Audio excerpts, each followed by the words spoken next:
What's going on, y'all? It's your girl Jane Natisse here, and I'm back with a recap of Real Housewives of Potomac. This is season 9, episode 10. So this season is just coming along, and to be honest, I don't think we covered too much. But without further ado, let's go ahead and get into it. If you are new here, thank you so much for tuning in.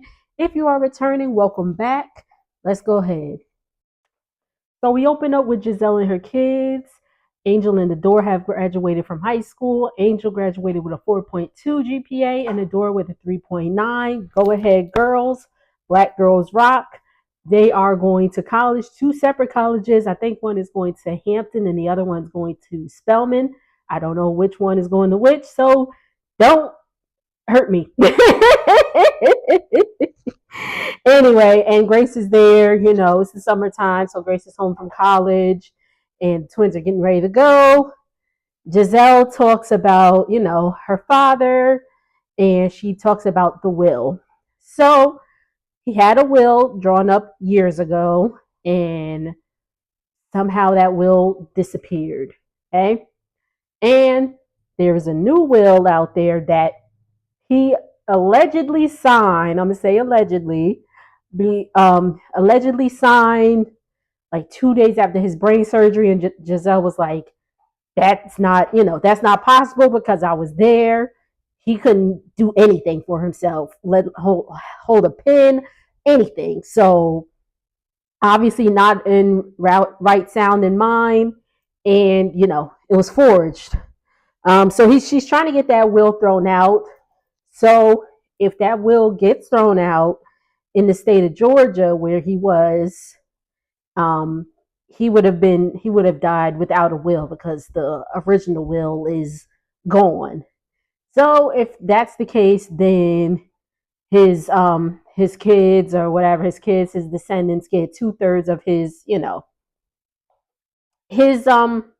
inheritance. I'm sorry, I can't talk today. His inheritance, and if that will, the forged will, if that holds up in court, then unfortunately the kids get nothing. So she brings that up because their father, Pastor Jamal Bryant, is getting remarried. So she just wants to make sure her kids is straight with this new wife coming in if anything happens to him. Jamal says that is his money to his girls and all his other 11 children, allegedly, have been put in trust. So a trust you cannot break. Giselle says that's why she doesn't want to be legally bound to somebody. And her kids are like, well, if you really like somebody, can't you just put our money in the trust? That's where their segment goes off. Then we get to TJ and Stacy. TJ is making Stacy a pizza. He's like, I make you a pizza. Sit down, sit down. He's trying to be real Italian. He's like, I put my chef hat on for you. He gets some green bonnet that he puts on as his chef hat. And Stacy's like, he's just so funny. I don't wear a bonnet to bed. And I'm like, well, what you wear to bed, girl? We got to put our bonnets on. So what you put to bed, Stacy? So he has like those little, they're not quarter waters, but those big juices that you used to see at the corner store. He has that in a wine glass. Whatever, child. So he also says that at Wendy's party he felt slighted by Stacy. And Stacy's like, well, I apologize. I'm sorry. Whatever, TJ. Like, just because like you were her guest and all that stuff at the party, but there were guys there you could have talked to and all that stuff, and they showed him talking to Ray, talking to Eddie, I believe. So bye, TJ. Stacy tells us that the ladies feel like she's jumping into things too fast with TJ, and she's like, well, would you be mad if I explored other options? TJ's like, I'm not gonna wait around for you. Whatever. I like Stacy. Not that much of a fan of TJ, but we gonna move on. Wendy and her sister Ivy, they're meeting up with their mom to talk about some things. Wendy's finally gonna tell her mama that she resigned from being a professor. So before the mom comes, or was it the mom there? No, the mom was there already. My apologies. But they're ordering drinks, and when he tells the waitress, we gotta put a lot of alcohol in her drink, talking about the mom. And Wendy's outfit, baby, that was cute. That was cute. That was cute. Wendy been hitting it this season. Actually, the ladies have been doing good this season in terms of fashions for the most part. Ashley always be looking a hot mess, but that confessional with the further and the brown hair on Ashley, yes. Let me know what y'all think. Stacy's confessional, bomb. Even Karen's confessional with that green, I like that on her. And but I'm going off. But we're back. Okay, we're back. And Wendy's mom is trying to bless the food, and she's, Wendy's still talking to the waitress, and she's like, I'm trying to bless the food, blah, blah, blah, blah, blah. Wendy's mom is all Holy Ghost filled and all that stuff. Okay?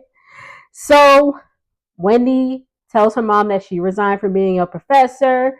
Then all of a sudden she's like, I lost my appetite. But that plate looked pretty empty to me, mamas.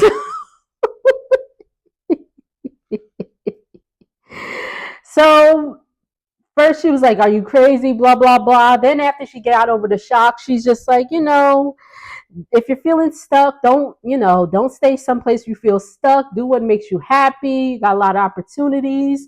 Wendy says, as a Nigerian, you had a choice of being a doctor, a lawyer, or if you're feeling a little frisky, an engineer. Okay? But I'm glad her mom is accepting that, she wants to do other things. Okay? Giselle and Ashley go speed dating, whatever. Ashley found Giselle picked out a guy for Ashley named Roy. What's his name? Roy? Josh. He looked like a Roy. His name was Josh, and then there was a guy named Nams, I believe his name was, that Ashley picked for Giselle. So let's just skip over. Ashley goes on a date with Josh, and it was really cool. They were playing beer pong and all that stuff. Little young. Ashley's 36 and Josh is 30. So little young. Ashley was like, it's a little young for me. Ashley like them old men.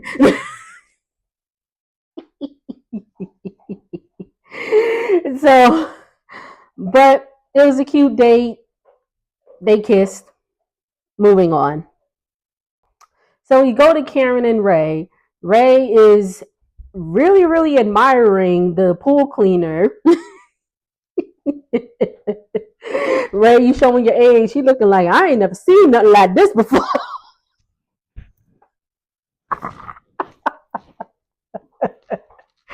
It just made me think of my granddad. May he rest in peace. But anytime something new, okay, story time. So remember when the dollar store was strictly the dollar store? So my grandmother, may she rest in peace as well. She told my grandfather like about the dollar store. She needed him to run there for something, and she was like, everything's a dollar, blah blah blah.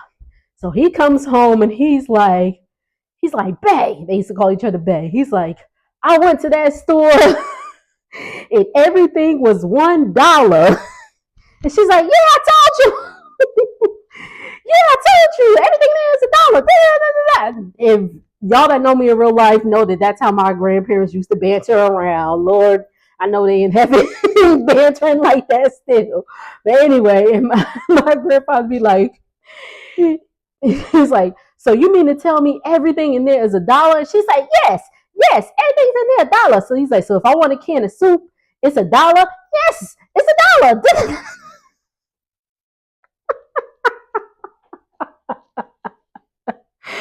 Oh man. Oh man, I missed them. But so that's what Ray was giving me. Ray was giving me that old grandpa, like I ain't never seen this before a day in my life. Hey? um, so Karen and Ray sit down and they're talking about, Karen's case and all that stuff and just the bumps and all that stuff they went through in their marriage. They'd be married 28 years at that time, like in November, September, whatever. So it's already passed. They've been married 28 years. And she was saying like before the accident, she felt lack of support from Ray and all that stuff. And she's like, now he's present and all that stuff. And he's just like, we're committed to making it work. So they toughen this thing on out. Moving on. So this was a little weird, but me and Kay meet up. And why me is so shady? Because Kay had on a shirt from her boyfriend's organization, his nonprofit, and it's a polo shirt with the logo on it. So real chill. And Mia's like, "Did you just come from camp?"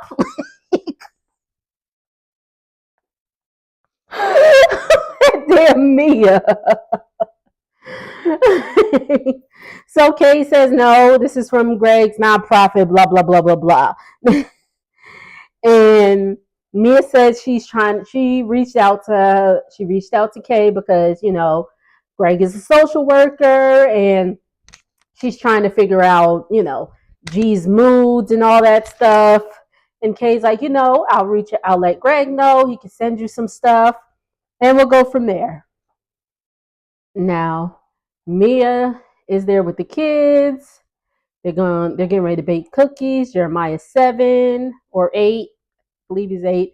Juju is 6. They're, Jeremiah's playing with the little slime thingy, sticking the stuff on the wall and all that stuff. Cute, cute.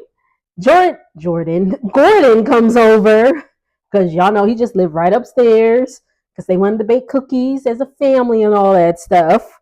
Okay?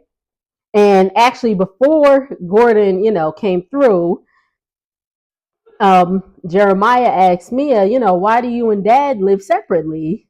Like, why is Dad upstairs? And Mia's like, I told you guys we're getting a divorce. And Jeremiah was like, I don't think you explained that to me.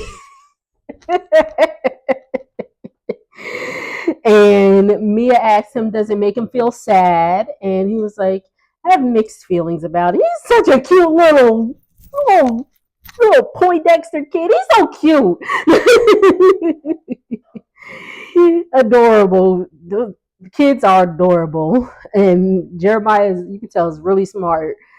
Gordon comes over to bake cookies with their mom and dad, because they wanted to bake cookies with mom and dad together. Mia explains what Jeremiah said before he came over. And she said that, we still love you guys. And Jeremiah's like, I just want you guys to be together, which any child would want. They want their parents together. Any child who's, dealt with divorced parents, I'm sure just wants their family together. Okay? And Mia's like, Jeremiah said he's sad. And Gordon was like, yeah, no, it's okay to be sad. I'd be thrown away if he wasn't sad about it. Okay? But Gordon makes me wonder, Mia was a side chick when her and G got together. So how did your older kids feel, Gordon?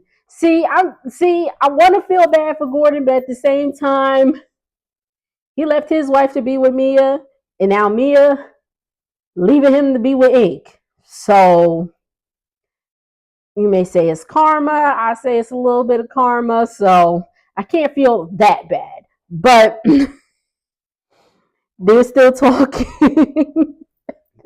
This part cracked me up. They're still talking and all that. And Juju, she asks, so where did you guys find each other? and Gordon was like, oh, we met in Charlotte. And she's at that age where I need more. I need more of an answer than here. Because she's probably at that age like, well, where? She was like, well, where? Where?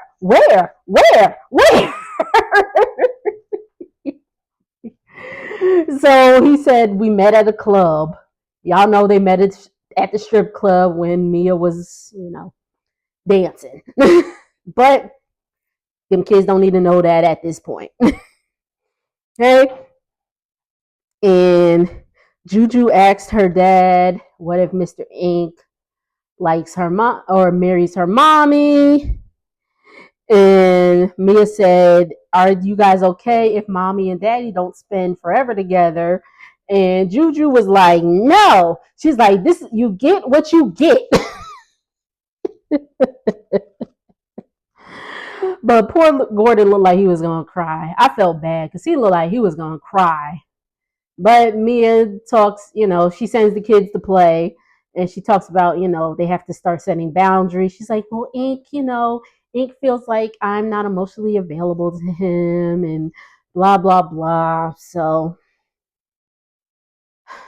whatever. That's pretty much it, y'all. This was an okay episode. Let me know what y'all thought. I believe it was Wendy, said it's a slow burn. Like this season's a slow burn, so it's picking up, but it's getting a little too Mia heavy in my opinion. But it is what it is. But once again, thank you so much for tuning in. Make sure to like, comment, subscribe, and come back. Turn your notifications on.